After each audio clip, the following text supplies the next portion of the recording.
hold your head up and dry your tears. You have nothing to be ashamed of. If you want to begin to move, you got to clear your mind of all the unnecessary luggage and baggage that's weighing us down. Let it go and begin to focus on developing myself. And I say to you, you're going to have people to do things to you. Things are going to happen to you. And the most important thing to do is to harness your will and let it go. And move so you can grow, so you can get on with your life. It doesn't matter about what happens to you. What matters is, what are you going to do about it? If you keep hanging out with negative people and you keep constantly listening to negative talk radio and watching negative talk news, guess what? It's going to infect you with fear. Some of you need to go on a diet of negativity. Stop filling your mind with negative words from television, radio, news, internet, social media. Let me ask you a personal question. What secret fear is causing you to be discouraged? Is there anybody in this building that's tired of being discontent? And you want to be able to say, if I get my way, I'm going to be happy. If I don't get my way, I'm going to be happy. I'm not going to let my circumstances control my moods. I am content and emotionally stable. That is my goal, to be content and emotionally stable. Your life is a seed. The seed has to be coupled with a healthy environment. The seed has to go into the soil. It has to be healthy soil. The seed needs water. The seed needs sunlight. See, you and I are the same thing. We're a seed. We have to connect it to a community of people that are healthy and vibrant and believe the best really is in store for us. See, because you're kind of saying, I'm over it, but if you would share your calling, the moment you say, I'm over it, you would have somebody else walk up to you and say, wait a minute, let me just shed some light onto that dark area so that you can grow again. You're not quitting today. You're not quitting tomorrow. You're going to run this race of faith and you're not going to give up. Greatness is not popularity. It's not how many Twitter followers you have. It's not how many Instagram people you have. How many of you know some of the celebrities have millions and millions, but they're not great because of their popularity? Never sacrifice greatness for popularity.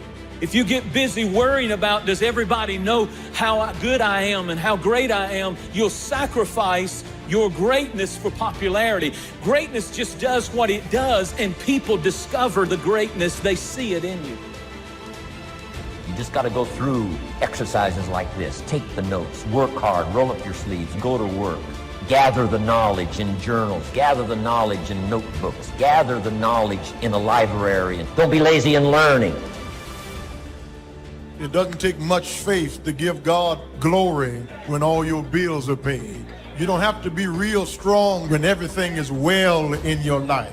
But when the bottom falls out, when sickness comes, when trials and difficulties come, when your health starts to fail, when your children break your heart, when difficulties, tough times, hard days, long nights, it is then that your faith kicks in to let you know that he's a very present help in the time of trouble. Now listen, hidden greatness is usually revealed during hardships. Usually you will not discover greatness in a person until they go through hardship. It's the hardship, the crisis, that brings greatness out of people. The hard places reveal hidden greatness. Hidden greatness will get in trouble and rise to the occasion. Maybe you're unhappy right now with your current job. Maybe you're unhappy with your health, or maybe you're unhappy with the season of life you find yourself in. Has it ever occurred to you that you are not there by coincidence, but rather you are there by providence? Has it ever occurred to you that God has a plan, that he's putting the puzzle together, and that you must recognize, regardless of the season, I am here for such a time as this? See, there's a reason for your season. There's purpose in your pain. There is a design in the disaster. There's hope in the hurt.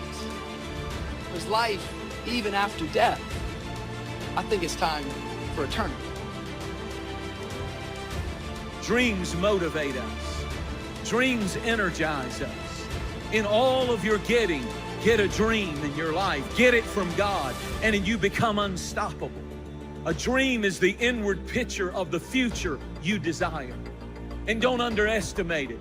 And don't act like it's not important. And when God is going to do something in your life, He'll give you a picture first on the inside of where you're going before you ever get there. So as you begin to look at life, as you begin to look at the things you want to do, decide that you're going to become the active force in your life. Decide that you're not going to go through life feeling like a victim.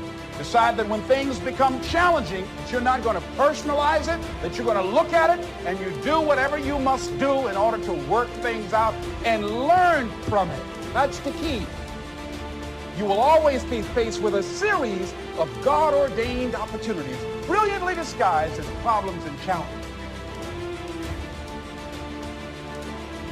We all have things that come against us and try to keep us from our destiny. Most of what we struggle with didn't start with us. It was passed down. Things like depression, anger, divorce. Studies show how that can get passed from generation to generation. If your mother was depressed, there's a good chance you'll have to deal with depression. Just like a lady that's on drugs and gives birth to a baby, that baby can have the same addiction as the mother. There's no fault of the babies, it's just life. What you're dealing with may not have started with you, but it can stop with you.